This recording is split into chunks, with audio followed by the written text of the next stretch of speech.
ಎಷ್ಟೋ ಜನ ಬಡವರಿಗೆಲ್ಲ ಊಟ ಹಾಕುವ ಮನೆಯೊಳಗೆ ಹಾಗೆ 66 ವರ್ಷ ಮನೆಯೊಳಗೆ ಊಟ ಹಾಕೋದೆಲ್ಲ ಬಡವರಿಗೆಲ್ಲ ಊಟ ನೈಟೆಲ್ಲ ಹಳ್ಳಿಯಿಂದ ಬರೋರಿಗೆಲ್ಲ ಊಟ ಹಾಕಿ ಓದೋಕ್ಕೆಲ್ಲಗೆ ಬಂದು ಊಟ ಮಾಡ್ಕೊಂಡು ಅವ್ರು ರಾತ್ರಿ ಟೈಮ್ ಬೆಳಗ್ಗೆ ತಿಂದು ಊಟ ಕೊಟ್ಟು ಇವತ್ತು ಕೆಲವರೆಲ್ಲ ಕೆಲವು ಸೀರೆ ಕೊಟ್ಕೊಂಡು ಎಲ್ಲರಿಗೂ ಗದ್ದೆ ನಾಟಿ ಮಾಡೋದು ನಾಡಂತೆ ನನ್ನ ಮನೇಲೆ ಇಟ್ಟು ನನ್ನ ತಂದೆಯವರು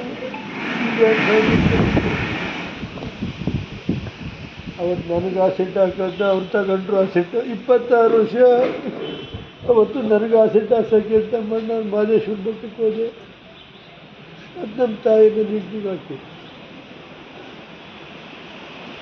ಆಯಿತು ಸರ್ ಊಟ ಮಾಡಿ